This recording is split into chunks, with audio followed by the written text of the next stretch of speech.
also going live on YouTube. So if you're here, head on over to our YouTube because we have a new presentation with slides. We'll be sharing articles and resources on display.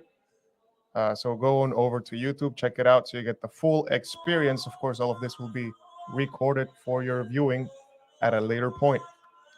Watching on the throne, shout out to you. Shout out. Make sure you don't miss. We, poop, we, poop inside. we got some people joining from El Salvador, Vancouver. Shout out El Salvador. San Bernardino, California, as always, never miss a live. Hey, shout out to Frank. Shout out to You're Frank. a real one. You're a real one, man. Shout out to Frank. Yeah, if you'd like to support the show, go like and share our content. It really helps to raise awareness about animal-based foods. We're ButterFueled. Our goal is to advocate for animal-based foods as the number one source for human health, animal welfare, environmental sustainability, economic prosperity, and food security. That's correct. All while dispelling food myths and helping individuals like yourself achieve better health. Muscle. Get thriving, people. Yeah. Check out our affiliate links on our link tree. We can get 5% off on Triangle S livestock, all natural, grass-fed, grain-finished, non-GMO, locally sourced grain. Triangle S, 5% off. Carnivore Crisps, 10% off with our code. If you haven't already and you're in the US, make sure you join the free meat giveaway from Francesca's Dawn Farm. You can find the link to sign up on our story currently. And if you'd like some help with your weight loss or building some muscle, we offer 2-on-1 carnivore coaching. So head on over to @ButterFueled Fitness to enjoy our content, or you can also DM us the word fueled. Get started. Thanks everyone for tuning in. Let us know where you're watching from. If you have any questions in the question box, please. We want to make sure we see them and we answer your questions. Thank you, Ingrid Lorena, for the badge. Thank you for the badge. Thank really you for the appreciate support. it. Yeah. And thank you, Frank, for also the badge as well. Saw that. Thank you, man. Oh, yeah. Shout out, Frank. Thank you, guys. Thank you for the support. Thank you for the support. All right. We have a great show planned. Today, we'll be talking about Squatsember. We're going to be talking about obesity, processed food. What's with that? And for our members exclusive section, we're going to be doing the part 3 of our fat loss series. Muscle. Yeah. Someone says thoughts on berries with carnivore. Hey, tweet. They're not an issue for you. Go ahead and have them. I have no problem with you having the foods you enjoy. Food is meant to be enjoyed. Don't take any extreme stances. Is my opinion. Yeah. The goal of ButterFueled is to promote meat consumption. It seems like having more meat improves health. That's what we advocate for. Yeah. Personally, I'm a carnivore. So is my brother. But whenever we want something sweet on the weekends, we do tend to have a little bit of fruit. Yeah. In the form of berries. It's much better than having ice cream or any processed. Talking about tonight, processed foods. All right. Just making sure. Oh, you want to make sure you're seeing the comments? Yeah. All right. So quick update on Squatsember. Right. Squatsember is the thing that we're doing 50 squats per day. A lot of people have joined our member group in Discord, and everyone's logging their 50 squats a day. Some people are logging 100, some people are logging 200 squats, and very few, maybe like one person has done 300 squats per day, and she is in the lead. You'll see in a second. Yeah, she's crushing it. There's some really ambitious people, and people in the Discord group are building stronger thighs, stronger glutes, stronger lower backs. Why aren't you? Go ahead and join the Discord, join the challenge, join #Squatsember. Build some muscle over December so you start 2023 with more muscle mass than ever. Yeah, so the people who started doing Squatsember, they're going to have better legs. Just think about that. Masculine Meat Man. Shout out Masculine Meat Man, who recently changed his name, formerly Vegan World Order, I believe. Why are you guys acting like spinach isn't going to turn me into Popeye? Dude, if Popeye was actually accurate, he'd be having like stomach cramps and like kidney stones all the time, not getting the pump. She's got to chill, bruh. Yeah. Hey, the squats are too easy for her. She should be, be squats or increase the difficulty. If you're doing 300 a day, it's too easy for you. Oh, Steel Resolve is here on Oh, she's YouTube. here. Yeah, she's watching from YouTube. Nice to see Steel Resolve. She really wants to win. Yeah, she's outpacing everyone. True, he'd be pooping all over us. Good point. Yeah, man. Pooping We're Shit in the live on bed. Instagram and YouTube. Thanks for joining the YouTube live. Yeah. Oh, yeah, so the next slide, Check out the leaderboards. So, leaderboards. yeah, so the first place, last time we checked, Steel Resolve has done 2,500 squats in 10 days of December. 2,500 Yeah. squats. She's leading the second place by 1,000 squats. So the second place person has, which is Coastal Carnivore, shout out to him, 1,526 squats. Incredible. Nadia with 1,000, and then Serena Carnivore with 800. Hey, shout out Serena Carnivore. Go follow her page. Yeah. Let's see. And we are, you and me, we are number 8 and 9. So we're being humbled on our own challenge. Hey, slow and steady wins the race, I don't know if these people can keep it up. We're slow and steady, and we're going to turn it up at the end of the month. Someone says, keep up the great work. Hey, thank you, man. Appreciate Vegan World Order, now the Masculine Meat Man. Go follow his page if you don't already. It's got some really good takes. What's the best recipe you recommend to drink raw eggs? Mix them with milk. Yeah, or some broth if you're like iffy about it. And then you'll get used to it. You'll get used to the texture, to the taste, and then just have them raw. But someone asked, how do you convince the brainwash that animal isn't bad for you? You cannot.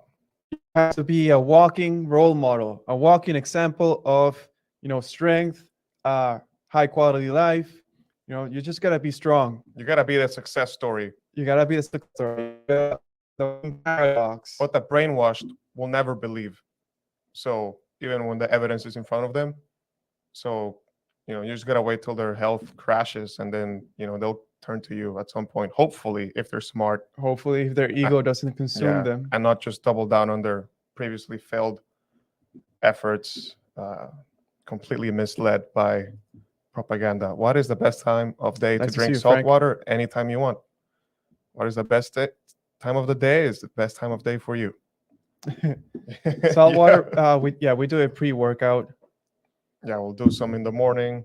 We'll do some all day, really. But yeah. Anyways, that was Squat Sember. Go join our Discord. Join the hashtag Squat Sember Challenge if you haven't already. Please leave any questions in the question box. We're gonna make sure we see all of them, because we're gonna miss many of your comments by accident. But head on over to YouTube already. Do you have any life updates you want to share before we start? Life updates? Yeah. I had a flat tire this morning. Oh yeah, that was a huge inconvenience. Huge inconvenience. Luckily, we're strong, healthy men. Yeah. We switched it ourselves. We deadlifted the car. That's correct. We don't need any levers, and we replaced it. Yeah. Yeah. Remove the bolt. That's the strength of a carnivore. Yep. Yeah. Hold the car with one hand, and then the other hand place the tire.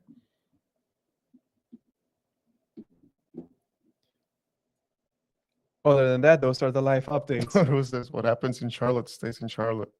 What? What happened in Charlotte? What happened in Charlotte? Let's hit the like. Thank you, Frank. Do you advocate for taking vitamin supplements? No. What do you use for your salt water? So I kind of fill this up, which is a quart of water. So like 24 ounces. 24 ounces. 40 ounces of water. 3 to 5 grams of salt. It's 3 to gonna be 5. like, yeah, 3 to 5. yeah, it's gonna be like 1 to 3 grams of sodium. Yeah, that's what we do. We're not very precise. So yeah, that's the approach that we take. Yeah. All right. On to the first topic of the day. What causes obesity? This topic is always a controversial topic. Is it carbs? Is it calories? Is it this or that? Is it the seed oils? Is it the sugar? Is it the bread? Is it the pasta? Is it the water? Is it, people are just lazy? People don't move enough? Well, we have here a chart comparing the percent of obese adults measured by body mass index of 30 plus. And, some people will debate about the utility of using BMI as a metric, but this is a relative comparison. So we have a map from the 1990 and 2018. This is a map of the USA. And you can see on the map in 1990, it looks like most of the US was 0 to 10%, maybe 15% obese. Yeah. So roughly, yeah, at most 10% of the population was considered obese or had a BMI greater than 30. Yeah. Less than 10%. And then fast forward to 2018, 4 years ago, the percentage increased drastically. We're currently at, in 2018, you have, if you look at the map, you'll see like most of the West Coast looks to be somewhere between the 25 to 29% of obese adults. And then from like middle America all the way to the East Coast, it's like in the range of 30 to 35, with some states even as high as 35+%. Okay, so the most obese states, what do we have here? North Dakota, is that Iowa, Missouri, Arkansas, Louisiana, Missouri, Alabama, Kentucky, West Virginia. Most obese states as of 2018, at least. Crazy. I guess which would be Massachusetts. As of 2018, it was between 20 and 25%. California, 25 to 30%. I know someone said they were from California. That's why I'm mentioning it. Yeah.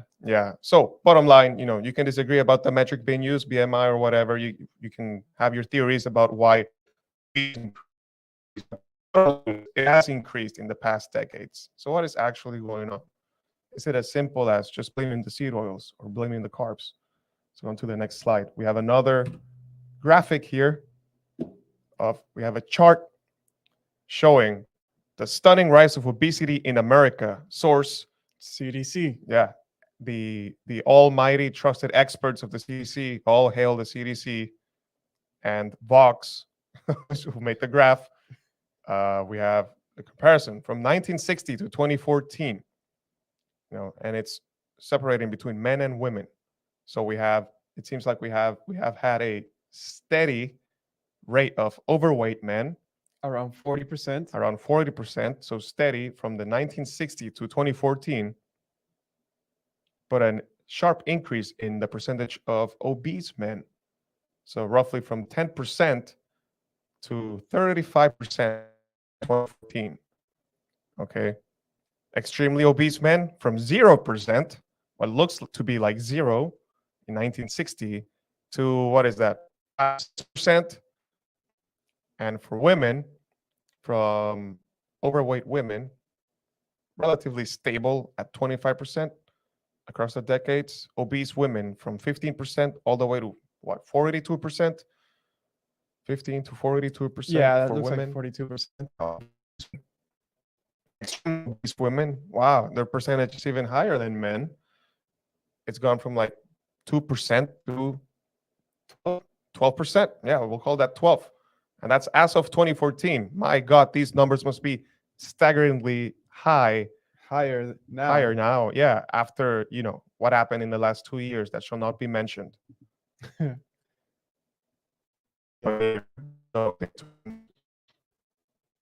Crazy. So without any debate, without any discussion, people are just getting fatter. What is going on? Yeah. So we have some theories. Wait, no, can you go back? Now let's go to the other tab. Yeah, can you display the links from the one? Yeah, Twitter. Yeah. So we have who Zuby Music is. It's just a tweet we found, but he's showing the statistics, and he's asking, what happened? That's a rapid and drastic shift. Okay, and so we have some ideas because it's definitely a multifactorial thing. Anyone proposing just one single individual thing that's responsible for the rise in obesity, really, it's been a concerted attack against humanity and humanity's health that has happened here. So pay attention. If you're listening, pay attention and tell me if you think we're missing something. So we have many things here. You know, what happened? You know, fat fear mongering, right? So animal for you must avoid. Red meat demonization causes cancer. Blah, blah, blah. The seed oil switcheroo, you know, with the fat fear mongering came the seed oil switcheroo, increase in consumption of vegetable oil blends and canola oil, pesticide laden fruits and vegetables. Plant foods are contaminated, guys. You know, we can argue about anti-nutrients and all of that, but you know, they're also getting blasted with pesticides that just drastically reduce the amount of nutrients in these foods. Government dietary guidelines, everyone is familiar with those, introduced somewhere the 1970s, you know, advocating for, we talked about this last weekend, actually, last Saturday, we talked about the food pyramid. Booming one, you know, if we went back 2 or 3 generations ago, most people worked a labor job, right? We're only a few generations away from being farmers, from our ancestors being farmers themselves. But now what happened? You know, we have cozy offices with air conditioning and everything. You spend all your day, you know, most people will now spend, you know, their jobs at like retail jobs or admin jobs or just like office jobs sitting in front of a computer, just being more sedentary. Also, we have mass adoption of ultra processed foods. So obviously, you know, this has been taken all over the world, but I believe, you know, it originated in the U.S. Just like the idea or the visual of you entering the supermarket and being bombarded by the Tostitos, you know, the M&Ms, and having all these junk snacks, the Snickers, the Mars bars at the checkout register, all those things. Grain crop subsidies, of course, you know, incentives from the government to subsidize growing corn and soy for many reasons. Um, one of which is biofuels, funnily enough. And then reason number 10, I think it was number 10, marketing cereal and sweets to kids. Now, I think this is one of the most evil things ever. The marketing of cereals and, you know, putting the colorful logos and cartoons on the boxes, giving that sugary junk to kids, all the sweets and the chocolates, all those things that are marketed for Halloween. And, you know, you go to a birthday party, uh, kids are all hopped up on sugar. I think obviously it's already pretty evil that it's getting marketed to kids, but I think that the real issue there is that what is being taught to these kids and the way that the brains are being wired to seek these foods as rewarding foods, I think that stays with you for the rest of your life. But anyways, do you think we missed anything? Someone says process is cheap, easy to get everywhere, and widely advertised. Yes. Yeah. Uh, Still resolved. Beverly Taylor says they also saturate crops with fungicides, mostly azole drugs, and those are all endocrine disruptors and damage the GI lining. Yeah. That's right. Yeah, they cause a wide number of detrimental effects, downstream detrimental effects to human health and to the environment. And they turn, you know, as we all know, they turn the frogs to the other gender. But yeah, no, that's a big problem. The pesticides, fungicides, all the sides, certainly a problem. Not a problem for humans, and a problem for the ecosystem that where these plants and other animals live. Yeah, someone says the same circadian mental health says the same marketing team came up with all those mascots, Tony the Tiger, Luke and Sam, and all of them. So estrogen to your list: seeds, nuts, legumes, flax, pistachios. Yeah, absolutely, absolutely. You know, the advocating for all these foods as healthier alternatives or healthier sources of protein. Did you know most of the world gets, you know, over 50% of their dietary protein from cereals. How crazy is that? People proposing these dietary guidelines just want to double down on that, telling you should get your protein from plants, which couldn't be farther from the truth. Where are you guys based? Massachusetts. Yeah, Massachusetts, New England. If anyone's in New England, hit us up. We should do a meetup. Yeah, yeah. So yeah, you cause fear in people with from fat and from red meat. Offer them a solution that's much cheaper, like the seed oil, and then everyone's getting on board. And then you also get the government on your side, and then nothing can go wrong. But everything did. But everything did. And if you need any evidence, if you need any randomized controlled trials and meta-analysis and systematic reviews, just look around. Just look around. That human outcome data is right in front of you for you to observe. Right? You don't need a study to show you that the state of human health is at its worst point ever in life. Okay? This is what the experts prey on for you to not realize what is going on with your own eyes. Okay? Pay attention, observe, trust what you are analyzing, be critical. Look at the people around you. Go to the mall, go to the grocery store. What are the people buying? Right, it's gonna be like one little tub of ground beef, maybe, and then the rest of the shopping cart is going to be all sorts of fibers and grains. So we have a tweet here from Sal Di Stefano. I don't know if this is really him though. Mind pump Sal. Oh yeah, hyper palatable, ultra processed foods, which we're talking about. Yeah, They are engineered to make you. Science supports this strongly. the science. Yeah. Clearly, the issue is multifaceted, right? Many things going on at once. Yeah. It's a cultural issue as well. You have the body positivity and fat acceptance movements, which you can be, which I like to summarize like you can be beautiful at any size, but you cannot be healthy at any size. Yeah. Yeah. Well said. And if you think you're beautiful at a big size, you might be even better looking at a smaller size. at a healthier size. At a healthier size. Yes. Healthier. Always big though, because you Always need the big. muscle. Keep the muscle. Yeah. Frank C says Pop Tarts and cereal are the two main poisons targeted to children. Agreed. Great. So it's more than just it's more than just the seed oils. It's more than just the sugars. It's really the combination of all these cheap ingredients and the marketing and the push for them and the wide acceptance for them. And most people don't care about this issue, right? Most people don't care until it's too late.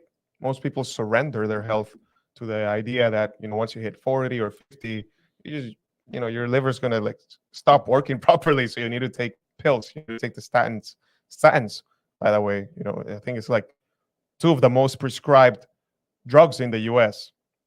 So you can imagine how much money is being made. Would that amount of money influence decision or guidelines? I wonder. Well, yeah. I mean, the more profit they make, the more they realize that their advice is wrong.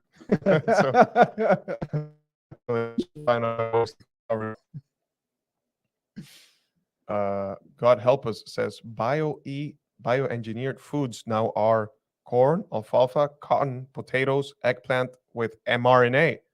Now I don't know about I haven't heard about mRNA in corn, alfalfa, cotton, potatoes, eggplant, but surely they're pulling some preposterous stuff with food, and it's one of the biggest experiments conducted on humankind amongst the many other experiments being conducted. But definitely, faced with the decisions that you have in your standard convenience store, the best choice you can make for food is and the safest, the least contaminated is always going to be animal foods, right?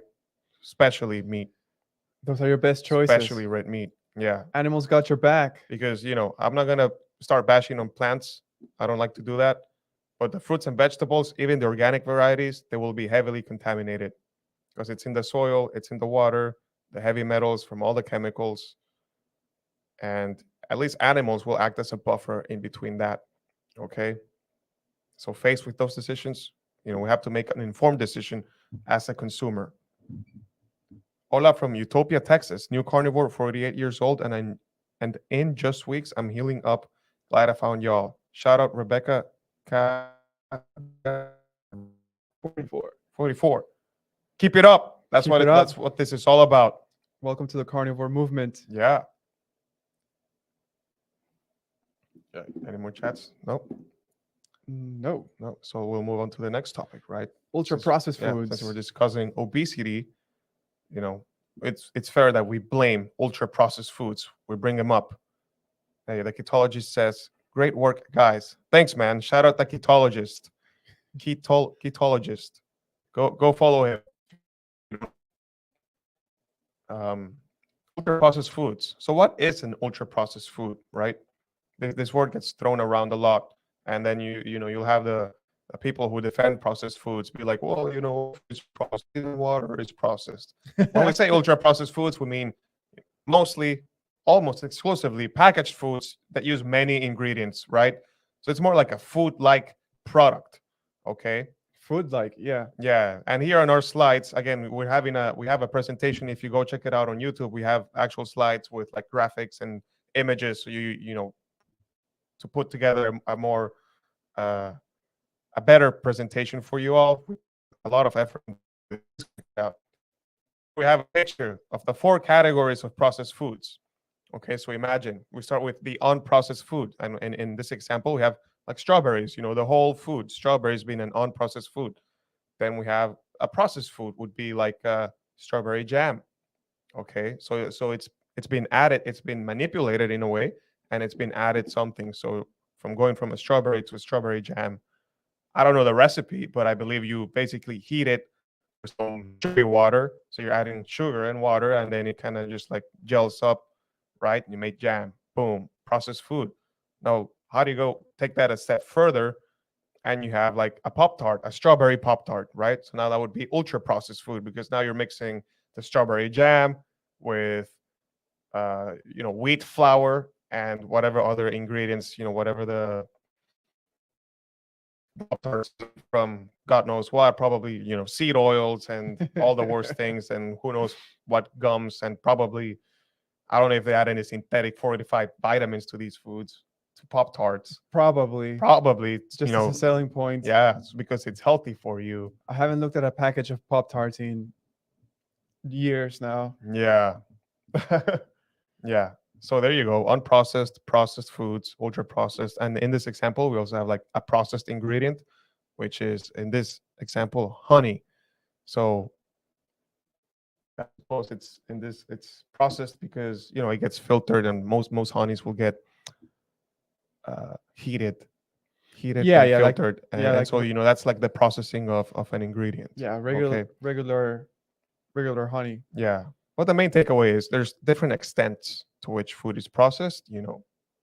Take beef for example, have like a whole loin, a whole roast. That would be like the unprocessed food. Although you could argue, the butchering is a form of processing, and then you grind that up into ground beef. That's a form of processing. But generally, if it hasn't had anything removed or anything added to it, then you can consider it to be as close to the whole food as possible, right? As close to as untainted, unprocessed as possible. Nothing added, nothing taken away. Yeah. Yeah. Yeah. Beverly says lab created crap.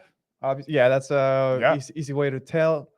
Lab extract, something synthetic made out of a lab. Yeah. Well, it's formulated. These foods are formulated in labs by food engineers and food scientists.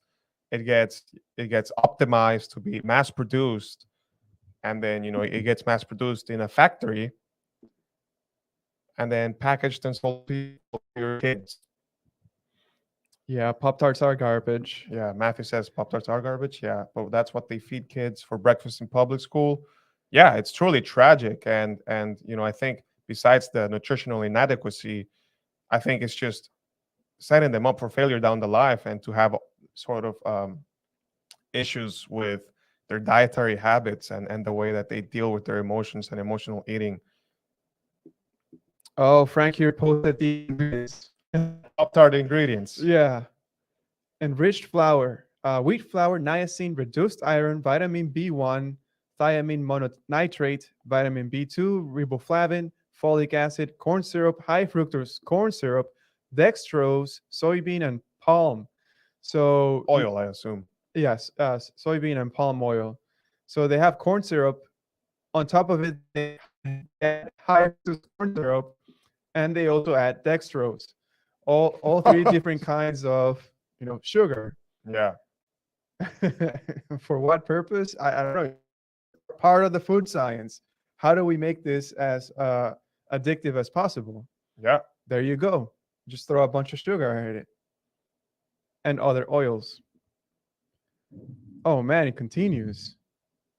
Oh, it's soybean and palm oil with TBHQ for freshness. God, I don't know what TBHQ is. I don't even know what TBH. It has sugar. Pop-Tarts also have sugar. So you have corn syrup, corn syrup. high fructose corn syrup, dextrose, and sugar. No way, man. It has 4 different kinds of sugar. Okay. There we go. Bleached wheat flour on top of the enriched wheat flour, and then 2% or less of wheat starch, salt, dried strawberries, dried pears, dried apples. Yeah, how do you say that? Leavening. Leavening, yes. Baking soda, sodium acid, pyrophosphate. Copy and paste it all. Yeah, imagine that. Yeah. Imagine okay. that. So there you go. So that's a Yeah. prime example of what an ultra processed food is, right? Hundreds of ingredients. Great for diabetes. Yeah. Yeah. Someone asked, are you guys brothers? Yes. Brothers. Yes. Great for diabetes. Great for the insulin sellers, manufacturers. Great for the sick care system. Yeah. It's a huge machine, guys. And you're not part of it. You are the product. You are the product. Yeah. Death tarts, precisely. Death tarts. I love this. I love the bashing on the Pop-Tarts. Yes. Well, definitely wasn't thinking about bashing this much on Pop-Tarts. But yeah. Yeah. Credit See, these are the foods I'm okay demonizing, and I'll die on this hill. Yeah. Poison tarts, definitely. Poison You know, I want to die on the hill of demonizing plant foods, fruits and vegetables. Yeah. That really alienates a bunch of people that are trying to learn more about carnivore. Yeah. Yeah, and I think it's there's a lot going on with the fruits and vegetables. It's not very simple. Of course, if you have access to like, super high quality organic and, regeneratively grown and all those things, all the things like, it's going to be very nutrient dense and probably good for you. Is it as good as animal foods? Of course not. Of course not. No one would ever propose such a thing. Is it going to kill you? No. No. Yeah. But yeah, anyways, we have an article from Wired that's defending processed food through this, because to offer, an opposing view, we don't want to just be an echo chamber. We want to give you some of the news, some of the opposing views, see what other people are saying. So this article was written by Hannah Ritchie from Wired, November 23rd, 2022. Just a month ago. Yeah, titled "The World Needs Processed Food." So she's saying processed food, but then we have on the headline, we have pictures of impossible food, and I don't even know what those are. What is that? Bread? I don't know. I don't know. I don't know what those are. If you looked at the presentation, you would see what we're looking at, but I don't know what what that is. Is that like? Anyways, it says say processed food. The word process has become something of a slur. Say processed food, and most of us picture unhealthy, cheap junk. Fresh food straight from the garden or the field is good. Once we put it through a processing plant or a laboratory, we've removed its halo qualities and added a bunch of bad ones. That means meat substitutes are no better than junk food. But this perspective is short-sighted, says the article. We're not going to feed billions a nutritious diet sustainably without food processing. The growing backlash against processing is one that neither people on the planet can afford. That neither people nor the planet can afford. Let's continue. The benefits of processed food. Processed food is more than Coca-Cola, dairy milk, chocolate, and ready meals. Most plant and animal products to convert them into something that we can and want to eat. We mill grain into flour to make bread. We butcher and debone animals to get meat. We pasteurize milk, very wrongly so, Very might I wrongly, yeah. add, right? Yeah. Processed foods have brought us countless benefits, many of which we quickly forget. Iodized salt is just one example. Iodine deficiencies used to be common across the world, leading to increased risks of stillbirths and miscarriages, significant reductions in IQ, and reduced cognitive development. Most of the world now consumes salt with iodine added, and many countries have eliminated this deficiency. By adding nutrients to food, we've been able to address a number of other micronutrient deficiencies. Might I ask, why did those micronutrient deficiencies arise in the first place? Were they always around? Did our ancestors suffer micronutrient deficiencies? The article continues. Its shelf life, reducing food waste. We've reduced the spread of foodborne diseases. Those with food allergies and intolerances can now eat a balanced diet. We don't need to spend a day preparing food. This has been particularly important for the educational and career development of women. Last but not least, taste. Our shelves are now lined with great tasting foods. It's just Okay. This is literally just this article is processed food coping. yeah. Yeah. Processed food coping. Well, I mean, actual plant products that people buy because they want to eat healthy, because that's what they think health is. That's correct. And it ends up spoiling because they don't manage to eat it. So we need more meat. Yeah. People don't throw away meat. Let's see. Of course, when people talk about processed food, they're often talking about processed food, we mentioned before. These snacks and prepared meals are designed to have a longer shelf life and be more convenient and palatable. Corporations work hard to find the Goldilocks flavor profile we can't resist by adding sugar and fat to make food as tasty as possible. Many describe these finely tuned combinations as addictive. Let's see. It's true the consumption of ultra-processed foods has been linked to poor health outcomes. It's been associated with lower consumption of essential nutrients, vitamin C, D, B12. The more of these foods we eat, the more likely we are to be overweight or obese. Right there, we can agree with this article. Agreed. This puts us at a higher risk of health conditions like cardiovascular disease, diabetes, and cancer. Ultra-processed foods are easy to overconsume. Yes, that is also true. We'll be addressing this particular point next in our presentation. The problem with most UPFs, ultra-processed foods, is that they are higher in calories, sugar, and fat, and they're lower in protein and fiber, the nutrients that keep us full. Protein, of course, being the one nutrient that is, absorbable by your body, and fiber being something that just runs straight to the toilet. It runs through your body. Yeah. But some think we need it.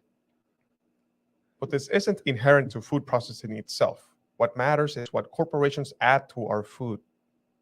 They can create healthier foods if they want to, or if we demand it.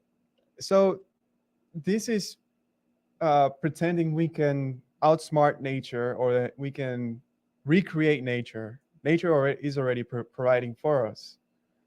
To think or to accept the belief that you could manufacture a healthier food, it's quite astonishing to hear. It's disconnected with their surroundings and where they live. Yeah, they're playing a dangerous game. Yeah, because we've been trying to manufacture food and it clearly hasn't been working. Yeah, there's a reason why the main ingredient in those Pop-Tarts is enriched wheat flour, fortified with B1 and B3 and other vitamins, and reduced iron, which, by the way, the iron they put in it is literally like iron filings. Like you can grind up the Pop-Tart and extract the black iron out of it. Yeah, which is not the same as if you did with like red meat. Heme iron. Yeah. Yeah. So article continues. The growing backlash against meat substitutes. Okay, so I think I see where this article is going. It's probably going to propose that the meat substitutes are a good form of food processing. Yeah. Right. They are the exception. It's the holy grail that we've finally been able to manufacture. Crack the code. It's the healthy food that we can manufacture. Yeah. Anyways, moving on. I'll skip those paragraphs. Passionate meat eaters and vegans don't always see eye to eye, but they do often agree that natural is best. Oh, okay. Vegans push back against meat substitutes because they'd rather people go straight to natural plant foods like peas, beans, and lentils. Meat eaters push back on these products for their artificiality, calling them frankenfood. That's correct. That's correct. Frankenfoods. It Seed is oils. frankenfood. Yeah, imitation meat, imitation milk, frankenfoods. Headlines critical of these foods go something like this. People have told you that meat substitutes are super healthy, but they're lying to you. So, are meat substitutes better for your health, or are they part of an elaborate con? Oh, okay, put your tinfoil hats on, guys. Well, healthy compared to what? Oh Are they my better God. than meat equivalents? Are you better off going for an impossible or beyond meat burger than a beef burger or a soy-based sausage? Is what this lady contends. I crushed the numbers on the nutritional profile of meat substitute products and compared them Nice. to meat. To their credit, meat substitutes tend to be lower in calories and saturated fat and higher in fiber. To their detriment, some are lower and importantly, often contain lower quality protein, meaning they contain less of the essential amino acids that we need. When it comes to sodium, it's a bit of a mixed bag. Substitute burgers tend to beef. Substitute sausages look bad, but they contain less salt than their pork equivalents. Yeah. So, I mean, here she said that, meat substitutes are lower in calories. Okay, that's not good, bad. Saturated fat and higher in fiber. Saturated fat is not bad for health, and higher in fiber is not really. It's just right. So her positive arguments for it are all like neutral arguments for it, really. Yeah, it's just her opinion, Yeah. which we're going to fight back with our opinion. But all of you agree, so that's good. So, carnivores understand. yeah. Many substitute products are now fortified with vitamin B12, iron, and calcium. The Impossible Burger actually has more vitamin B12 and iron than beef. Whoa. Those are fortified too. She's saying that like it's a good thing. Probably a bit better for our health than their meat equivalents. Are they better than whole plant-based foods? Less likely, but possible, depending on the nutrients you're trying to optimize for. They are higher in protein and have micronutrients added that plants don't have much of, such as vitamin B12. They don't have any vitamin B12, but they are also higher in saturated fat and salt. So is it synthetic B12? Yeah, of course. Yeah. However, this showdown between natural plant foods and meat substitutes is kind of beside the point. People who want the whole plant-based diet aren't the target for these products. That's true. If people want to switch to plant proteins such as peas and lentils, great. But this group is a minority. What meat substitutes offer is an easy swap for people who want meat-like meals. Many want an experience similar to meat. Give them this without killing animals and without the high environmental cost of farming meat. So pay attention. What this lady is arguing. So we moved away from nutrition. Now we're going towards the morality of it. Yeah, to the moral argument. And she's also saying, these fake meats are not for the plant-based people. They're for the meat eaters who are looking for a better choice, which is, slightly healthier. Which so far, I'm not. There hasn't been really strong evidence of that they are healthier in this article. Yeah, I can scroll down further. Oh, there you go. To have a chance of meeting our global climate targets, ending deforestation, and protecting the world's wildlife, we need to eat much less meat. Both plant foods and meat substitutes have a much lower carbon footprint, use much less land, and cause less water pollution than meat. The environmental toll can be 10 to 100 times lower than that of beef or lamb. So what does this lady what does this lady think these fake meats are made from? Where does this soy come from? These huge soybean monocrop fields. How do you make those? You need the patented seeds from companies like Monsanto, and then you need all the chemicals that go with it to protect the monocrops from insects, pests, and whatever weeds, and other herbivores. Yeah, a lot of issues with destroying the topsoil with this monocropping. Yeah, yeah, which is funny because people always say the reason why the Amazon is being deforested for cattle ranching, but if you actually looked at the trends in the Amazon, like throughout the decades, you'd realize that the trees are being deforested, and brought onto the land to graze around it to make the land suitable for soybean crops. Okay, so you can actually see like how the land is being used in the Amazon. It goes from like the forest land to grazing land for the cattle, stepping stone so that they can come and plant the crops, because obviously they know that cattle, eating the pasture in those areas help the soil, and then they come and plant their soybean crops. So what do you hear? Oh, the Amazon is being deforested for meat, therefore meat bad. But what they never tell you is what is the end goal, right? The end goal is to keep on growing more soy. Why? To make these fake meats. Why? To feed them to you for your health and safety, right? And then you have these pushing this narrative, right? It's a very long article. Yeah, yeah.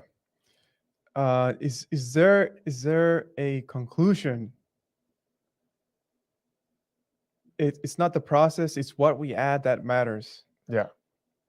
Uh, Oh, yeah. I'm not here to defend ultra processed foods or big food corporations. They've hijacked our food system in many ways and have created a plethora of health problems. But we need to stop throwing all processed foods into one group. The problem is not the process itself, it's what we add and how we do it. We can use processing to enhance nutrition or hinder it. We can embrace it where it adds value and boycott where it doesn't. The backlash against food processing is a luxury that the world can't afford to embrace. It's not good for people or the planet. Nutritionally sound processed foods are one of the many tools that will help nourish billions without destroying the environment. Okay, well, I get it. She's trying to draw a line, draw a distinction between, the ultra processed foods, right? So your Pop Tarts versus the processed foods, which can be processed to enhance nutrition. Okay, so, and the examples she gives is imitation meat, right? And I'm sure she will probably agree that, imitation milk, almond milk, soy milk, is another example of these processed foods that might actually be more nutritious for you, more beneficial for you, and better for the environment. yeah, it's thinking about here Stephen Van Vliet talking Yes. about how there's over 50,000 to 70,000 different compounds in meat alone. And here she says, oh, yeah, we can just add these nutrients. You can just add B12, add iron. So, yes, it's a very small list. It's like here she's thinking, oh, we just add 10 things to it and then now it's healthy. No, you're talking about pretty much a mind-breaking list of compounds found in red meat that you want to transfer over to these fake meat. It's not going to work. It's not going to work because this argument doesn't take into account any of the nutrient bioavailability, for example. So you're pretending that synthetic vitamins and reduced iron in these foods and synthetic calcium and whatever other junk is as good as these nutrients found naturally in a food like meat, like red meat. Yeah, and that's another good point. There's a distinction between a version of a vitamin and an animal version of a vitamin. Yes. Like vitamin A. Vitamin A plant version is beta carotene or alpha carotene, but the animal version is retinoic acid. Guess which one your body absorbs best? The animal form. Yeah. It's a whole problem of conversion if you consume the plant version. And yeah, there's a huge efficiency problem when you consume the plant version. Yeah, the nutrients are bound to fiber, and the fiber ends up in the toilet. Because you're not designed to extract the nutrients from these fibrous foods, unlike a ruminant, for example. It's simple. It's science. We're very smart individuals. We do this for fun. But just to address her other points, right? So she talked about these foods can be marginally healthier for you because of the nutrients. We can fortify them and give you what you're missing. It's like, well, it's not the same, and it doesn't quite work like that, because also, where are these synthetic vitamins being made? Where do they come from? What are the raw materials being used for this, right? Where does the raw material for the fake meat come from? Soybean. Okay, how's the soybean farmed, right? Is that much better for the environment than a regenerative practice for livestock? Of course not.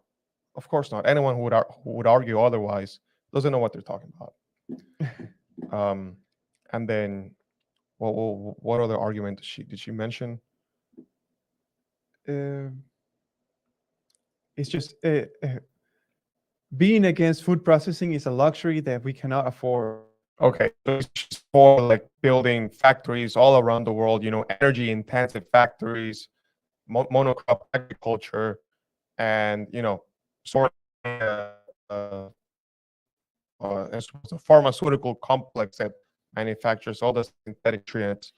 So go into these processed foods. So if we follow her logic here, it's better to build more labs across the green fields, across pastures, to produce food instead of have more ruminant animals or a more diverse ecosystem, have farming. Yeah, let's take a look at the comments. At the chats here. Comments on YouTube. It's not actually food. So demonizing its consumption is a public service. So it's good to demonize processed foods. Yeah. Yeah. Matthew says, great if you want to die slowly and painfully. Yes. And along the process of dying slowly and painfully, you'll get extracted for every single dollar you've got left. You and your family's money. You're a gold mine. Yeah. It's being deforested for palm oil trees. She's talking about the Amazon. Interesting. Yeah. Palm oil. Yeah. Of eating these meats, Beyond Meat and Impossible Meat, when I was vegetarian in 2020, I had to pack so much seasonings to make them edible. Tastes like if I was caught. Oh man, sorry to hear that. Hey, I'm glad you found a way. You've turned around. Yeah, and this is not me forcing my point of view. This is you discovering it for yourself, right? And letting the results speak for themselves, right? And this is what we're alluding to here, that there's something much bigger in finding this way of eating, embracing carnivory, right? Yeah. Not necessarily a full-on carnivore diet.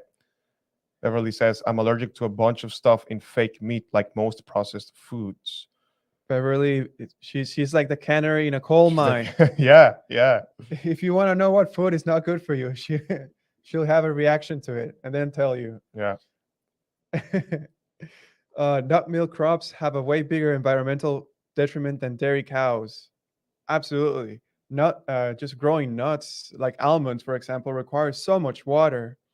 It's and irrigated water, not That's green right. water. That's right. Isn't it funny that I think it's like maybe 90% of the almonds in the US come from California, where they have a drought. Yeah. And they have fires and they have power outages. Makes sense. Plant farms destroy a lot more land soil than cattle farms. Exactly. Topsoil erosion with the constant tilling and monocropping. That's correct. And fertilizers and pesticides are just part of the problem that poisons our waterways from plant farms.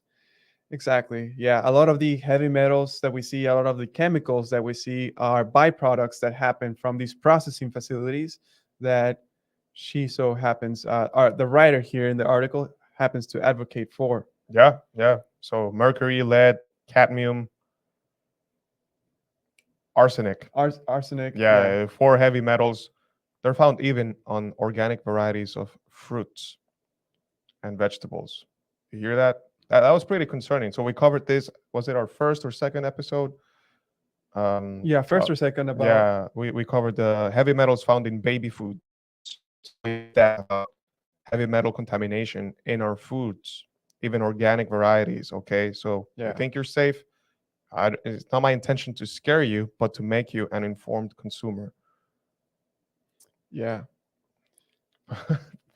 Beverly says, "Oh, my roommates use me as a food worthiness litmus." I That's think good. that's totally fair. I think even if That's- you don't have an intolerance to these foods, you should wonder why are there some other humans having intolerances to these? Yeah. But then I suppose someone might say, oh, some people have intolerances to dairy, to eggs, and to those I say, too bad. Yeah. From the bottom of my heart, I feel bad for you. That's because they too many Pop Tarts growing up. Oh, yeah. I'm sorry. I'm Interesting. sorry. Yeah. Interesting. It's not a matter to joke about if you cannot eat dairy or eggs. Yeah. So my heartfelt apologies to you. So I think you wanted to talk about the bliss point. Yeah. So on the topic of obesity and ultra processed foods, why are these foods so addictive?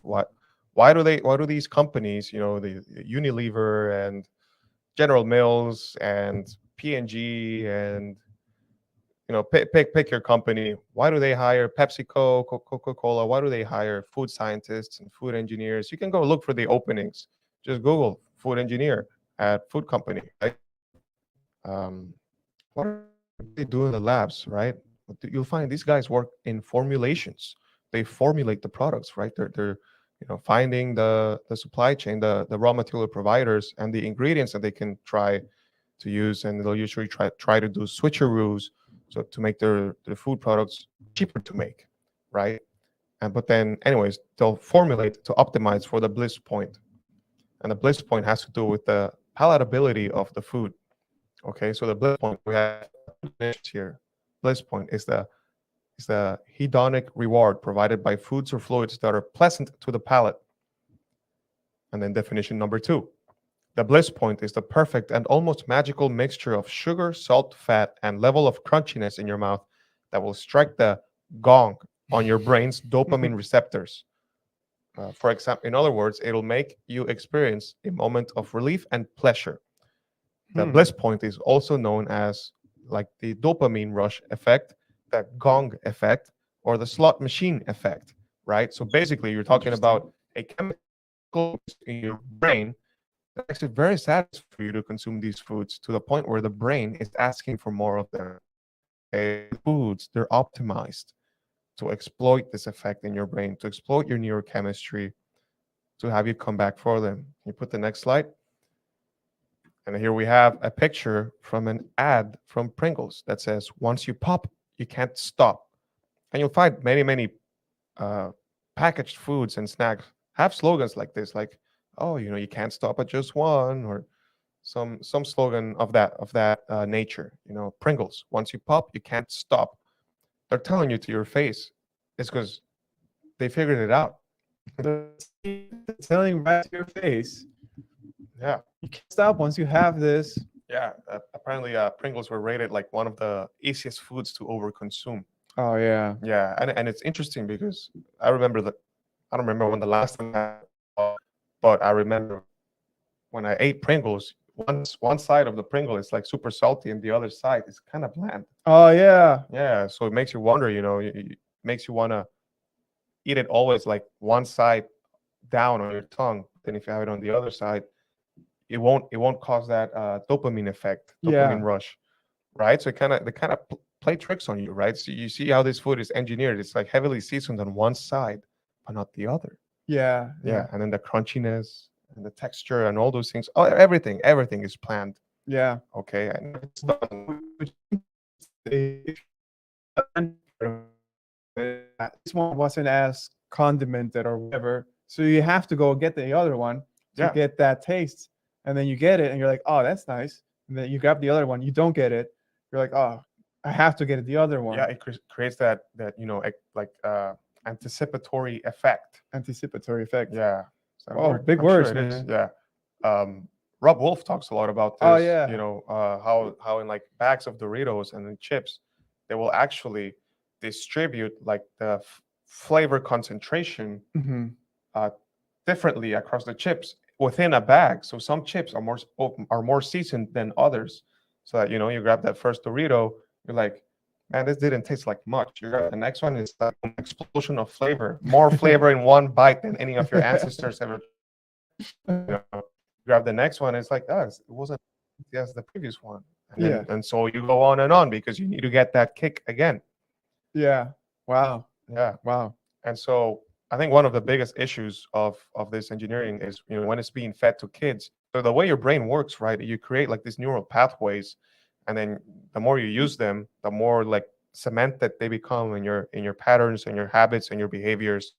When you're these foods to kids, what you're doing is you're pouring the concrete in these pathways. Okay, so this is something that can stick with you for decades, for a big portion of your life.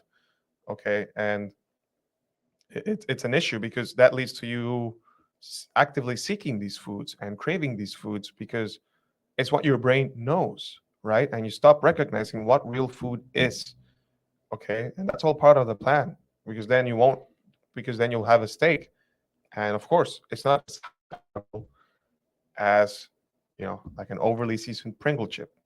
Yeah. Okay, don't get me wrong, steak is freaking delicious, right? But to the newcomer who's gone years and years without eating this food, they're not gonna have an appetite for this food. Is my point, right? It's something that they have to acquire. Anyhow, Absolutely.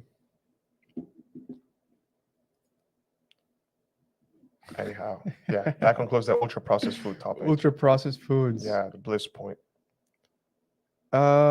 Comments. Y'all aren't wrong. Parents fed me processed junk as a kid. Now I'm allergic to everything. Interesting. Sorry to hear that. Yeah, sorry to hear that, Beverly. It seems like you're on the right track now. So Yeah. here's to your healing. Squats. More squats. Slow down. Add some weight. Make them jump squats. Bliss point. Calibrated food triggers a response extremely close to the dopamine receptors, response to the nicotine in a cigarette, one of the most addictive chemicals known to human neurochemistry. Oh, that's right. And the bliss point isn't exclusively exploited by these packaged foods. Other foods will do it, right? So we give the example of Pringles, but of course, sweets will do it, alcohol will do it, and she's mentioning cigarettes will do it too. Well, of course, all these foods and all these chemicals will trigger your brain in certain ways. Matt says, have you seen the movie Over the Hedge when the squirrel eats the Doritos and his mouth explodes? That's awesome. I don't think I've seen that. No. Do you guys know that movie?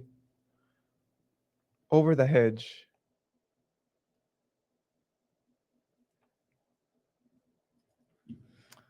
All right. Next topic. Raw meat and cooked meat. Yeah. Remember there were some people eating raw meat before? I don't think I've seen that much recently. No, it was trending for a while. It was trending heavily. Yeah. Thanks to Raw Meat Experiment. Shout out to that guy. I love him. Yeah. He's super funny. And he's not dead. Not dead yet. He's not dead yet. Yeah. Was he eating exclusively raw meat? No. No. Not exclusively. He was like doing one meal of meat Yeah. for the gram. Yeah, and I then, think so. I'm pretty sure, or at least he did a lot of like raw meat. and then the other meals he was just. He wasn't a carnivore, so he would still have like plants. Okay. Okay. Okay. And I'm sure. I think he was having cooked meat in other meals and like he would eat out and things like that. I know some of the raw meaters online, like I follow on social media because it's interesting to watch. Will preach, will preach that they can only eat that high quality only, and of course there's the Jonas Wonder Planets cult. Um, yeah, which nothing against raw meat, but once you start bringing in the celery juice, I don't know, man. I don't think that's what we're missing. Celery juice. Anyways, celery yeah. juice. Man. You're gonna put the next slide on. Oh yeah. Yeah. So we have some points here. Our analysis is gonna, like focus on like the different factors, and we're kind of just gonna give our opinion on it because, well, many people ask about it, and there doesn't seem to be much research or much evidence or data comparing these two. Yeah. Clearly, we're talking about red meat versus red meat, so it seems like it's an overly net benefit in any case. Yeah. Yeah. Okay. Yeah. I guess the takeaway at the end is gonna be if you're having meat, then you're doing good. Yeah. Yeah. And we're talking about meat. Okay. So Yeah. But this is very niche, right? Talking about raw versus cooked. It's still red meat in the end. But some people think will be led to believe that they have to eat raw meat.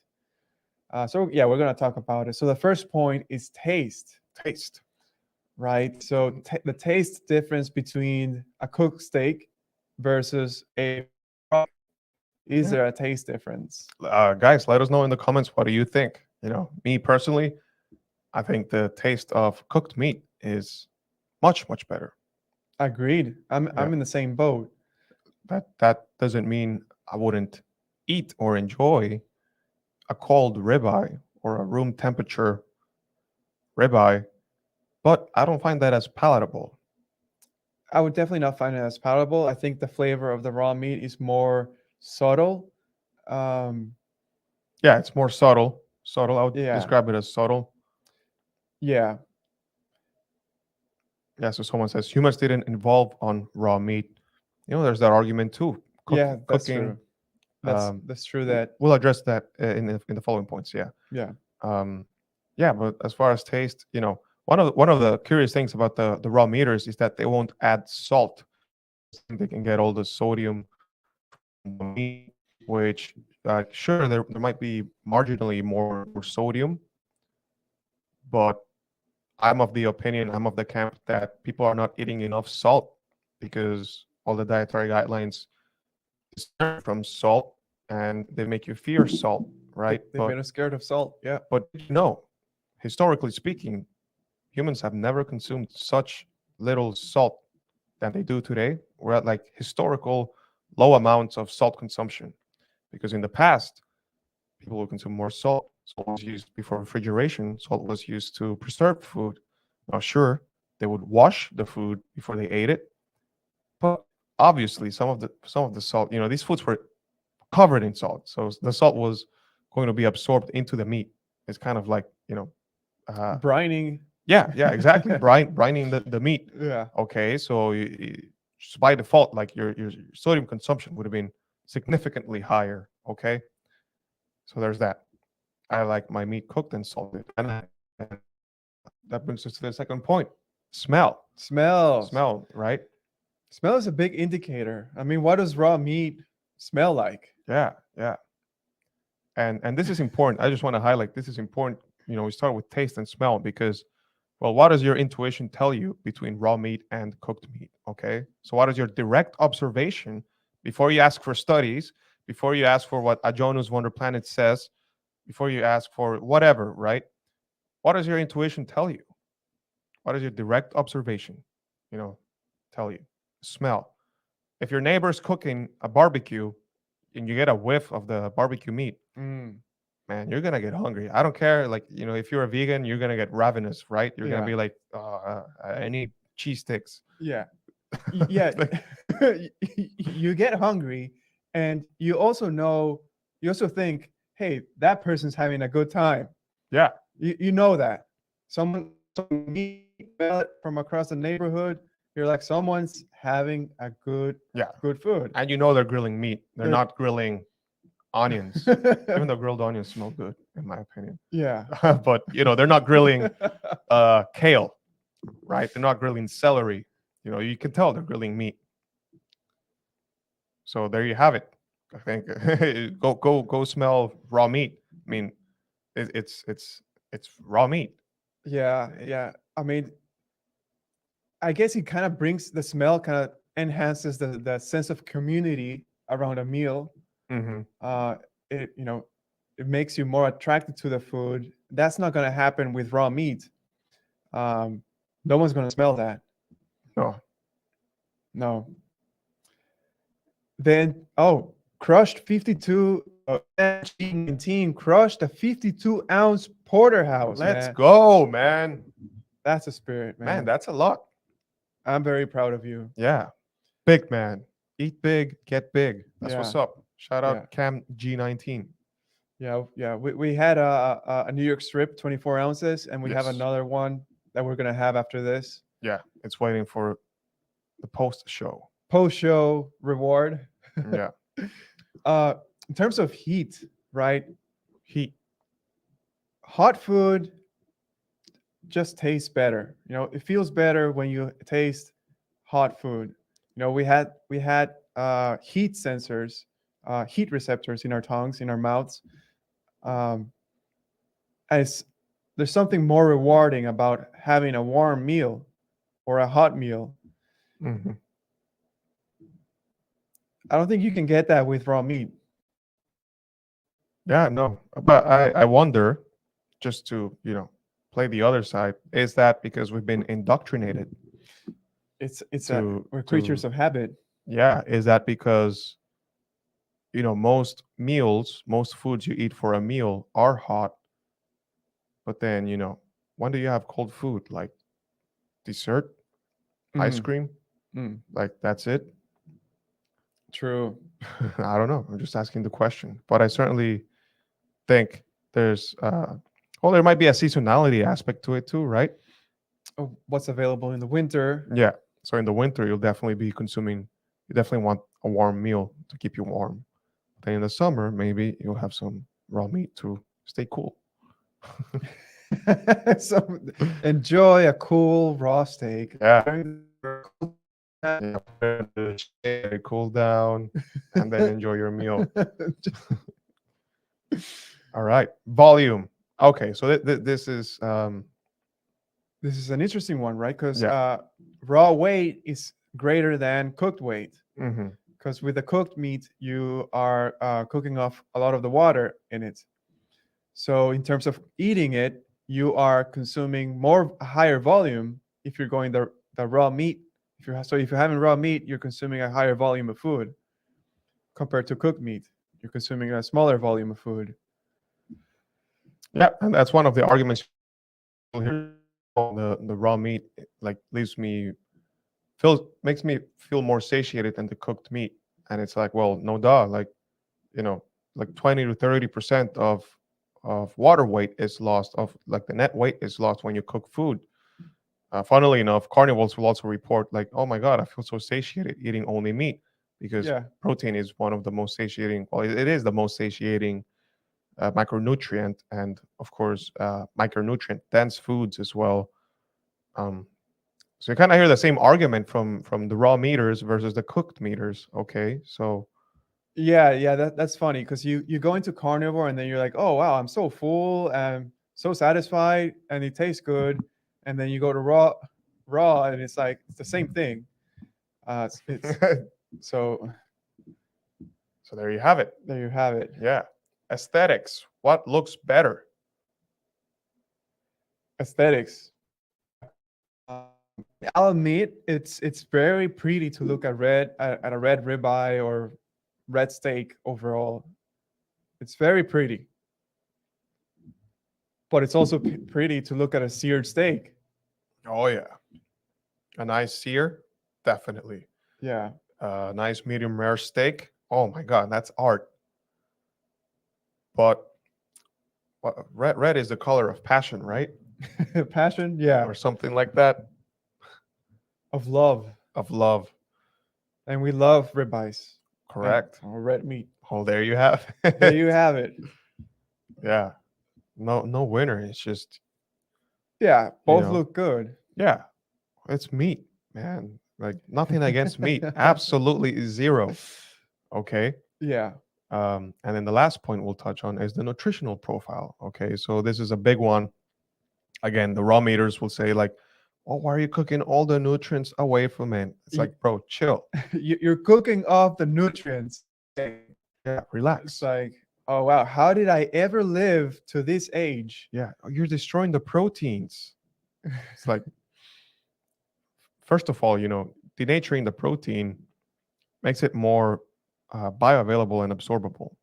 It's easier to digest. When you eat protein, um, Mm-hmm. your stomach acid and your enzymes, digestive enzymes, are going to denature the proteins too. Okay, so the end result is the same. So cooking is set to pre-digest the food for you, right? Which And yeah, which go ahead. ties to the evolutionary point that Exactly. we were mentioning earlier. Someone mentioned here in the comments, evolutionary point where the human advantage and human evolution came from the ability to outsource the cooking. So instead of doing it in your own stomach, you would outsource the cooking so that it's easier to digest and absorb once you consume it. Hence, cooking the food. Exactly. Hence, dedicating, making the whole digestive process less resource intensive, requiring less energy and giving you more bang for your buck, right? More bang for your brain. Bang. Yeah. For your brain. So easier development. That's why we have a large small intestine, relatively large small intestine to other animals. Meat will mostly be absorbed in the small intestine. So, and then there's going to be the raw meaters will argue that they're what is it? When you cook, you lose some of the water soluble vitamins, and that is correct. You lose some of the B vitamins, and vitamin C will also get destroyed. But keep in mind that when you're cooking food, okay, so there's extents to which love you, Jay. yeah. What's the name of this guy? Jay Goose. Love you, Jay Goose. Yeah. There's extents to which the foods will be cooked. So at one end you'll have the raw meat, but at the other end you'll have like a beef jerky. Okay. And when you're cooking a steak, it's not like you're immediately making it a jerky, right? So a jerky will be significantly lighter in weight. So I think it'll come down to like 20% of like the net weight, maybe even lower. You're losing in a jerky, right? No one's saying you should survive exclusively on beef jerky or desiccated organ meats, that sort of thing. But like a quick sear on a steak or some fully cooked ground beef, like you still have a lot of the nutrients in there. Like it's not like you've just thrown it all away or destroyed everything, right? And again, you're making those nutrients, you're unlocking those nutrients, making it easier for your digestion. Yes, sir. Yeah. Oh, Frank says he has yet to taste raw meat. Man, try it. Try like a beef tartare. It's worth trying. A beef carpaccio. It's good. It's good. Nothing against it. You have it here and there. Do I want to exclusively be eating raw meat? No. I might try the raw meat diet at some point, just for the sake of experimenting. See if it's the next, uh, I don't know, the next holy grail of diets. To make it out to be no celery juice, though. Oh, half of or more of the squats I do on cardio days are jump squats. The other days I do lifting weights. Oh, quit hating. Oh man. Oh man. There you go. She told you. She told me, yeah. I'll stay in my lane. I'll go squat. I'll go do more squats. Yeah, go do squats now. Yeah. I'm just hating. You know what? I'm gonna take over the show. You do squats in the background. You need to catch up. Yeah. Frank, uh, do we have big beefcakes here? Oh no, this is just our good old fashioned ground beef that we got. Yeah. Wondering when salt became an enemy and why. I was told by a doctor years ago to salt my food because my sodium gets low.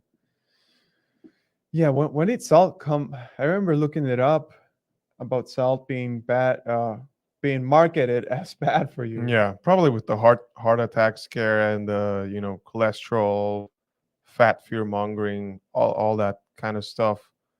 Salt was probably thrown in the mix there as well. I don't doubt it. Yeah, I want to say it's like a probably a more recent event, but definitely the not recent couple decades at least. Uh, I smell, Beverly says, I think the smell is biological mechanism. It's one of our oldest instinct triggers, and I eat a lot of cold meals. I'm conditioned to it being totally normal, and warm food is still better. Hmm. Yeah, no, I mean for meal prep, I have my cold ground beef. I enjoy it. Tastes pretty good, although it's already cooked. Um, it's not raw. I'm not having raw ground beef for for lunch. Although I would prefer, I would Prefer prefer it to warm. warm it up. Yeah, Yeah. absolutely. Yes. Uh, And then Matthew says, I think beef tartare and carpaccio are delicious. However, to get their flavor, they're paired with spices and herbs, aka plants. That is very true. very true. Like some lemon juice on the carpaccio or tartare, some white vinegar. Uh, Again, it's delicious. Yeah, yeah. And the I think the carnivore stance on spices and herbs is not that it's actually neutral to spices and herbs. It's just such a small amount to food. Uh, I think people are fine overall. Obviously, if there's something that triggers you, then uh, you can you cannot have that. All right, next topic. Kind of a favorite, something that we're doing right now. Yeah, eating to get fat. Bulking.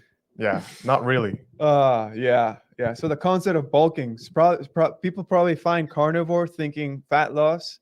Yeah, most Uh, people will come to it for fat loss. yeah, people come to it for fat loss. We use it for everything. It's just how we eat, and we change the amount that we eat for depending on our goal. And currently, our goal is bulking. So, what does bulking mean? Just simply put, it's just eating more in order to build muscle. In other words, your body needs to maintain. You need to consume more than what your body needs to maintain, aka calorie surplus. Yeah. Oh, the forbidden word. Calories. Tread carefully now. Choose my words carefully Yeah. when talking about calories. Yeah. So yeah, calories is a quantitative measure of the amount of energy we can from food. It's got is percent margin of error. It's not super accurate. I mean, it's consistent that we can use it reliably to get to where we need. For example, competitive bodybuilders, when they're bulking, they consume between 2,300 calories all the way up to 5,700 calories, right? A lot of this is going to depend on how tall they are, how much they weigh. Yeah. Yeah. Level of activity, quantity of level of muscle mass, that sort of thing. Yeah, yeah. And I wish I could eat 5,700 calories. we should probably try to eat 5,700 calories, see what happens. Yeah. Heart disease. So currently we're having 3,200 calories, and that's I think maintenance for us. But it's a Yeah. potentially a slight calorie surplus at 3,200, but we're gonna be scaling that up.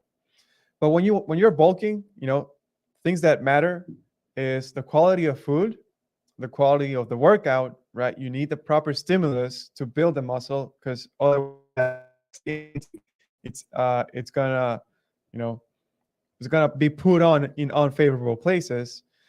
And we're doing the carnivore bulk. So yeah, quality of food, quality of the workout, and you can bulk on carnivore, despite what people say. Yeah, proper programming.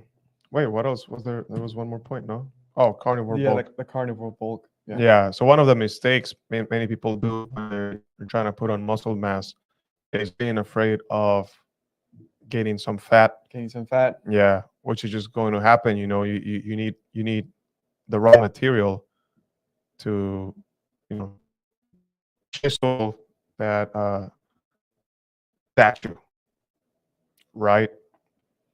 Don't be afraid, and if you have an experience with losing weight, you can do it again. So in our case, it's winter over here, and we're not worried about it. Yeah, yeah. Stay tuned for the next cut. It's a good opportunity to do it on the winter, because it's cold. We don't want to be walking around with 8% body fat, because then it's really cold. And so having that extra extra layer of fat is, really goes a long way it at 30-degree weather or 20-degree weather. And then this is an important point. Bulking doesn't make you immune to processed foods. And we're talking about processed foods. A lot of people are going into what's called a dirty bulk. And that means I'm just going to eat everything in order to gain weight. Yeah, that's a mistake. That's why we mentioned the quality of food is very important. If you're eating cereal in the hope that you're going to make that cereal muscle, good luck. However, if all your calories are coming from steak or eggs or milk, then yes, you can turn that into muscle. Yeah, because you're not only getting the protein, right? You're getting all those other secondary nutrients that are going to be acting synergistically to support your hormones, support your muscle protein synthesis, support your energy levels, your recovery, and your testosterone, right? Your human growth hormone, all these things that factor into your workout performance, your strength levels, and ultimately your size, your muscle mass, Yes. right? So that's why we don't like to advocate for protein shakes or protein supplements, because we believe you should be eating your protein.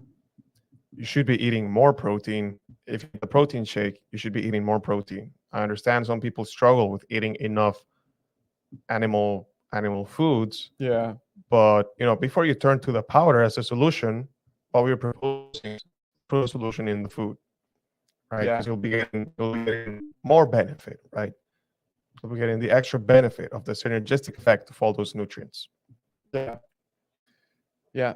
And one of our favorite bulking protocols is doing the egg protocol. So yeah, we're gonna start consuming 20 eggs a day, because we recently you hooked us up. You hooked us up with Pelham Farms, a local regenerative farm, and they are giving us approximately 380 eggs. Yeah. We'll go pick them up tomorrow. We're So picking we're them very up tomorrow. excited. Very excited for the eggs. So yeah, we're gonna start off eating 20 eggs a day for the next week. See how we progress in the gym, and then we're gonna continue scale that up. Maybe we're gonna max out at maybe 30, 35. So Yeah, we'll see. yeah, we'll We'll see. see. I We'll think these see. eggs aren't like as big as like your jumbo eggs from the supermarket.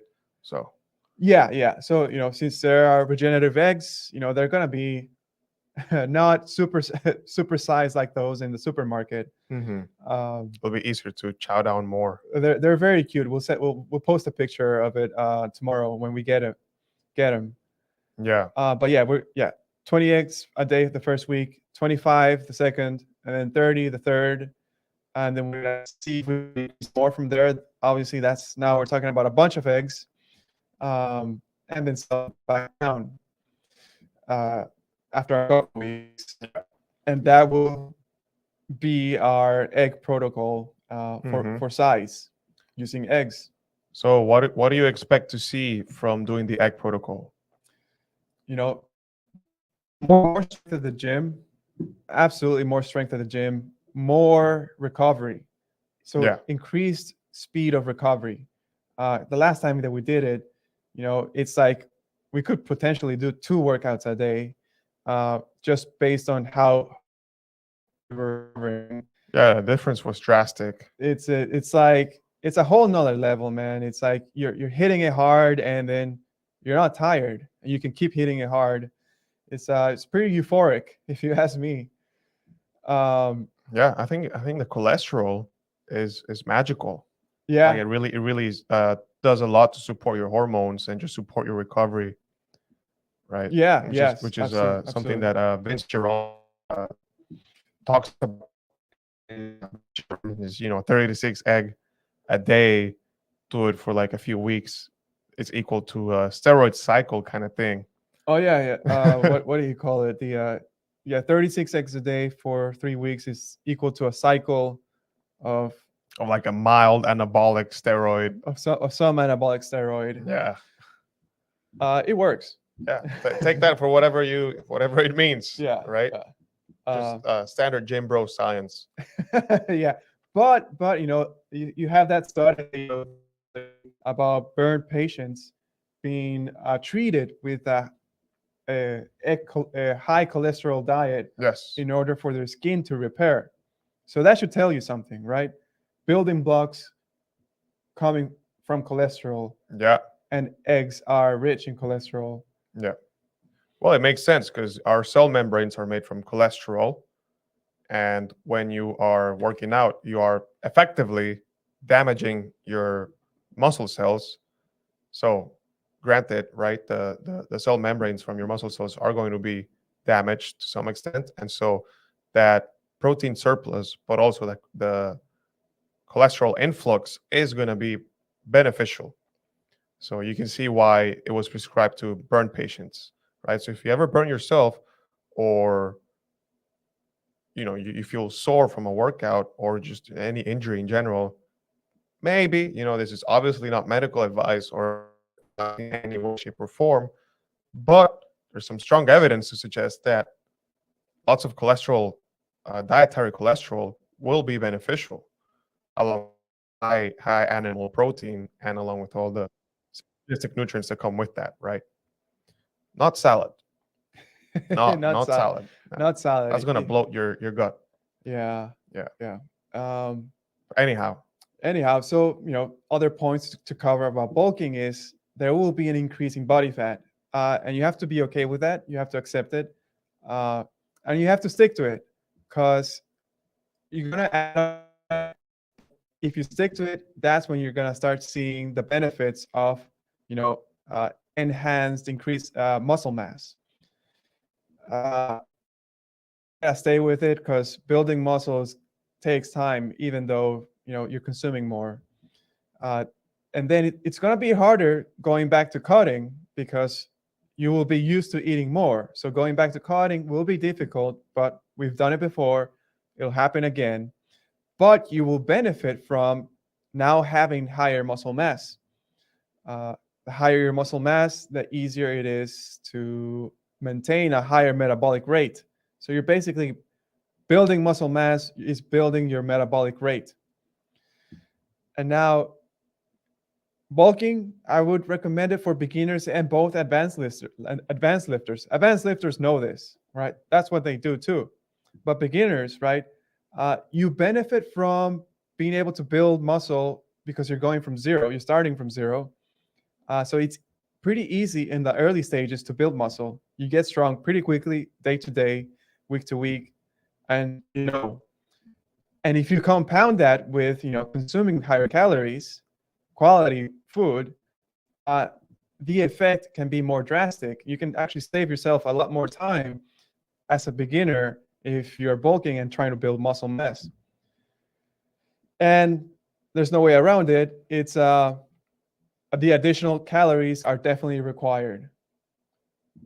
absolutely, Yeah. absolutely. And I think it's also important to highlight, you know, most people are afraid to gain a few pounds of weight back, but you're not meant to be losing weight year round. Okay, so in this trap, they're trying to lose weight for a long, long time. For months on end, for a whole year on end, and your body will resent you for that, right? Your metabolism will be tanked if you try to lose weight. Now, it depends on your context, right? Depends on where you're starting from.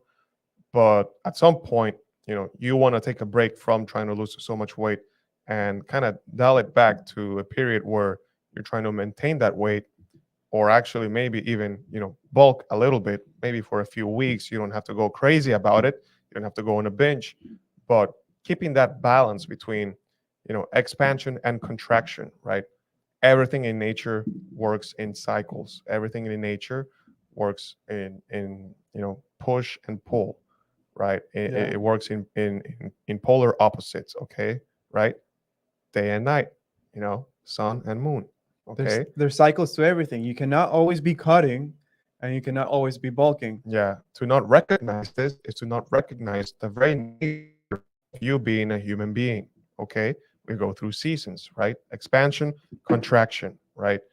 So just keep Yeah. that in mind, okay? You're not meant to be perpetually skinny or perpetually losing weight or perpetually lean, I mean, right? Yeah. Of course, some people will be more benefited to achieve that year round. But for the average person, it's just something you want to keep in mind. Yeah. Question from Matthew. 20 eggs per day plus other foods, meat. Yes. Yes. Yeah, we're gonna keep our meat intake probably to 1 to 2 pounds of beef or other red meat, Hmm. or any meat, honestly, plus the 20 eggs. So yeah, the eggs are variable now. That's the variable that we are gonna be increasing on. Beverly says, I find eating more eggs helps my recovery.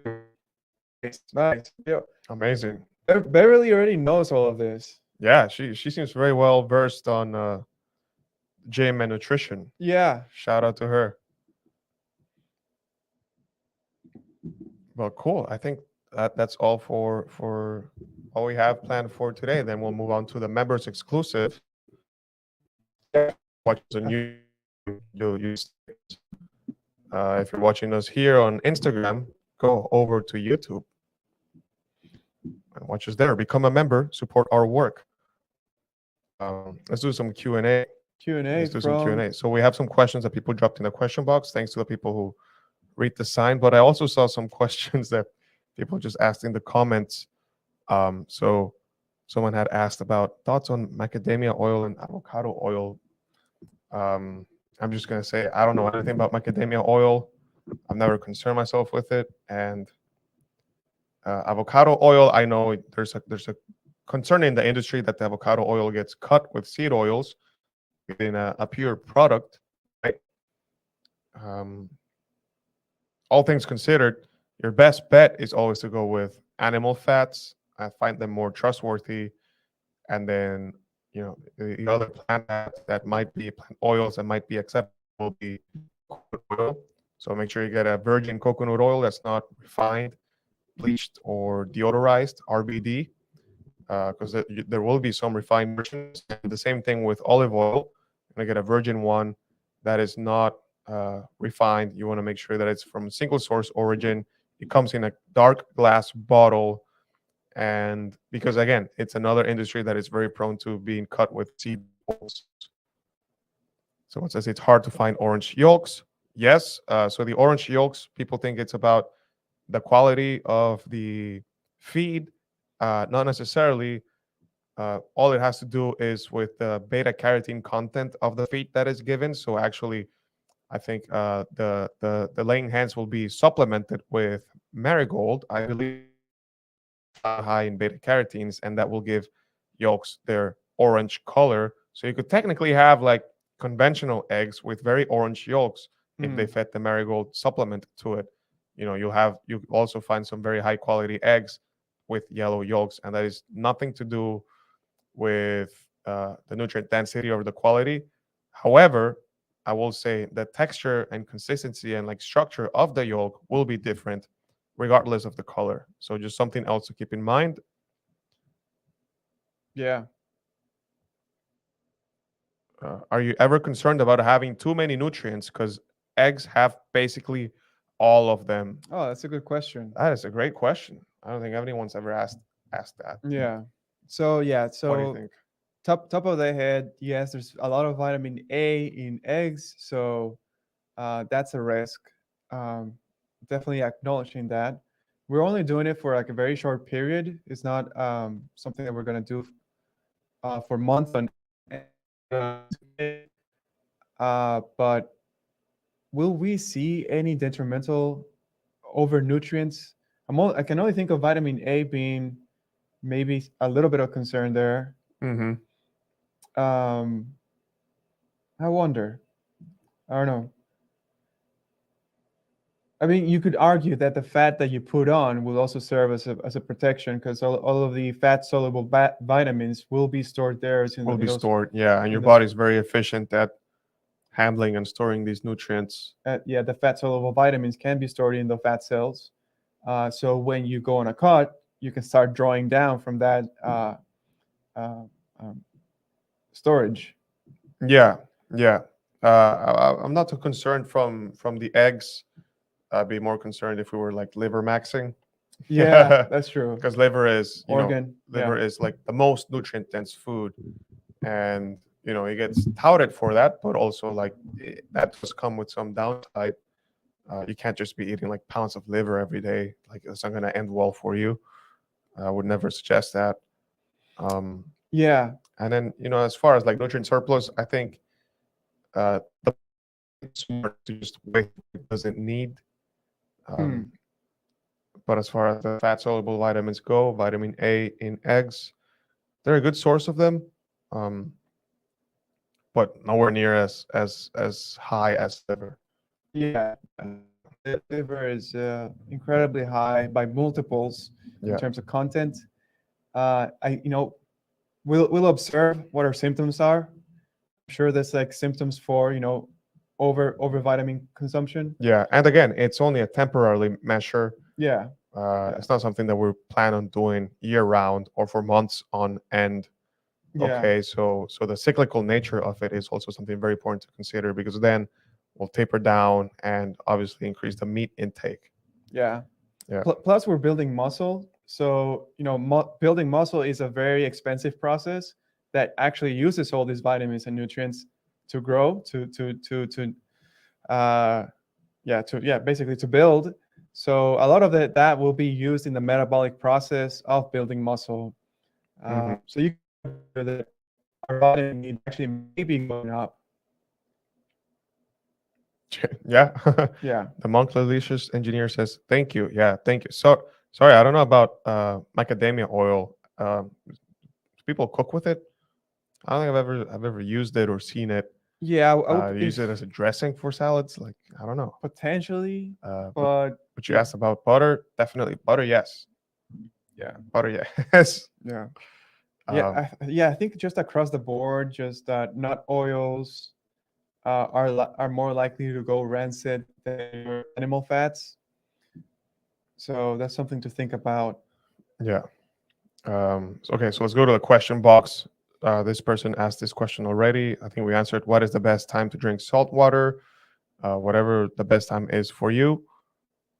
We do in the morning before the workout. Um, 3 to 5 grams of salt in like 24 ounces of water, most likely, um, to stay hydrated. And we're also drinking reverse osmosis water. So RO. yeah, is there any nuts that you think are acceptable to add into a mostly animal diet? It's perfect for. Man, I haven't had any nuts in years. I mean, the thing about nuts, they're all gonna, they're all protected, right? So Hmm. they all are hard to ingest because their goal is to, seed, um, um, just reproduce Yeah, they're somewhere else. they're seeds. Yeah, Yeah. I unless you have any issues with the nuts, um, you would avoid the ones that are high in omega-6. So I think almonds. Um, I heard that macadamia nuts Macadamia nuts. are the probably some of the best to have. Um, Again, we don't have any nuts. Uh, Out of all the plant foods, I don't miss nuts at all. Um, I guess they do provide that crunch, but you can get that from bacon. yeah, Uh, yeah. I mean, what is acceptable? I mean, it depends. Like, unless you have any issues, particular issues, what you enjoy should be the acceptable answer. yeah. Yeah. See, yeah. It's about personal observation. See what symptoms you get. See what you can tolerate. Hmm. You guys ever have trouble sleeping on carnivore keto? Only when you have a big meal before at dinner or close to bedtime. Mm-hmm. So we try to keep our dinners very small and no problem. You see a lot of that sleeping problem on people who are doing OMAD because they're trying to squeeze in all their calories Yeah, in that one meal, and they tend to have that one meal at dinner. So yeah. Or they might be under eating day after day. They might be under eating, or I know it's also an issue with people who fast. So fasting too much, that kind of tends to, in my experience, fasting messes up my sleep, yeah, because you're in an alert state, right? And you're calorie deprived, right? So that'll have its impact on you. Um, yeah, Other issues, I'm just trying to think. Keep keep your electrolyte intake high. Xander gets Avila upset. asks if the cow is fed from corn instead of grass fed, does make any different on the steak? So So yeah, we covered that in a earlier broadcast, in our earlier yeah, live. we went in depth on this, but in short, most most if not all cattle are grass fed for most of their lives. Then they will get finished on corn, and that's just done so that you get more marbling, more fat on the meat. Um, so is there a difference? Well, there's many things to consider, right? Like Mhm. what is the grain, and what is the practice being implemented, right? So you can have like a grain finished cow that is being fed like very high quality non-GMO locally sourced grain. Shout out to And Triangle S. yeah, shout out to Triangle S. You can get 5% discount by using our code. Check out our link tree. Yeah, they use local grains, Yeah, non-GMO, non-pesticide, none of that stuff. none of that junk, right? Yeah.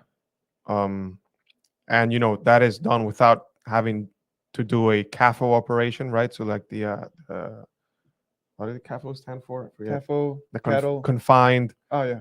um something. I'm forgetting. Yeah. Yeah. So and then you'll have the CAFO, right? You have the conventional, like churn, like rapidly produced beef. So there's those things to consider. Generally, the better the animal is treated, the higher quality, the more nutrient dense the food will be. Does it make a big difference? Should it stop you from eating meat altogether? No. That's comparing like first and second place on a World Cup.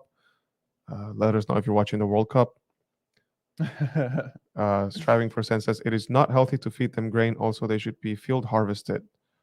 um, what do you mean field harvested? The grain? um, so so yeah, ruminants should be consuming pasture, and depending on the type on the ruminant, it could be yeah, any kind of pasture, which includes uh, what branches and stuff like that. yeah. Um, that's the ideal scenario. However, our goal is to prioritize human health, and if grain-fed cattle is the most accessible and like the entry point for the everyday person. So if a person comes to carnivore and what are their food choices, they have no idea. They have to start at the supermarket. So that we try to promote that first, and then let people choose higher quality. Want to. Yeah, our goal is to set up barriers for entry or to take extreme maximalist stances, right? We're just trying to give a very nuanced observation. Okay, so you're saying no, animals should be killed in the field to reduce cortisol from fear of death. Well, there's humane ways that animals get slaughtered too, right? If you can look into the practices of Temple Grandin, again, shout out Triangle S. You can go find their page on Instagram. They engage in these practices, so keep the animal in a very low state of stress, and the animals get to hang out uh, before they get before they get put down. uh, they get to hang out for a few days after they're transported. There's ways that the stress from the death is reduced, and it's done quickly and unexpectedly. Should they be killed on the field? I mean, that sounds nice, but I'm not sure how what you're proposing is a tangible solution for anyone, or a practical solution, I should say, for anyone. But that's interesting to know. Yeah. Yeah. Anyways, and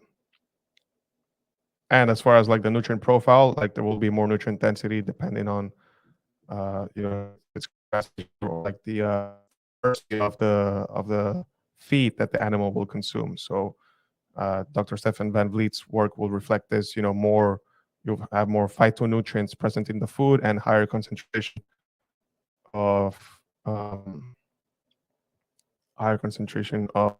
vitamins and beta carotenes, that sort of thing.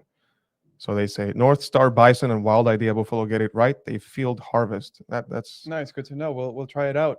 Yeah, that's awesome. That's awesome. I wonder how that works with regulation from the USDA, right?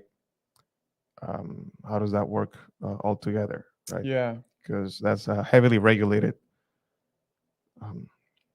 Meat has to go, at least in the US, through the USDA inspected facility, and check all the regulatory governmental boxes.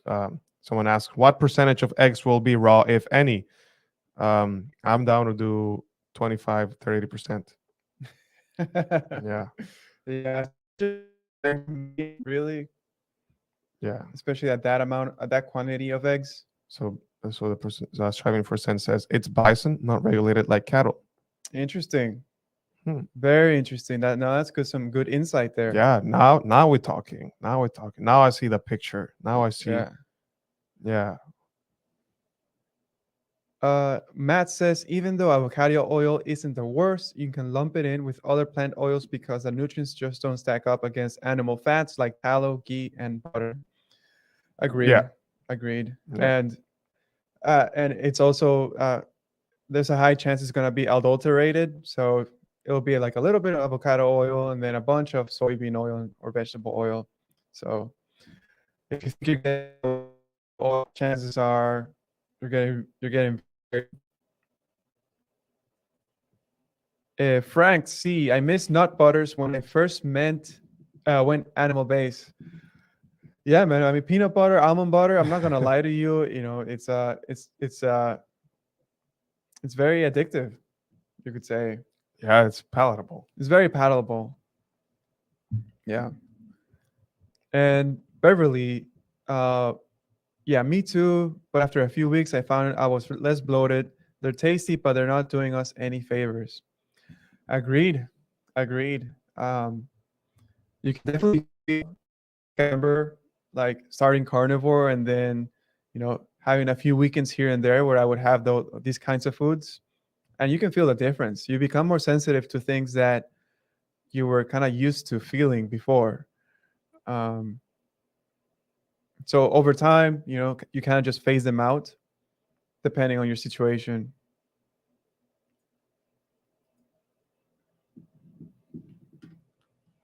All right. Yep. All right. Any more?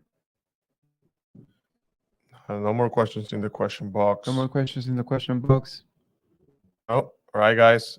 Thanks everyone for tuning in. Thank you for joining us on this Saturday Night Live. We're going to go now to our members exclusive section. We'll be talking about part 3 of our fat loss series.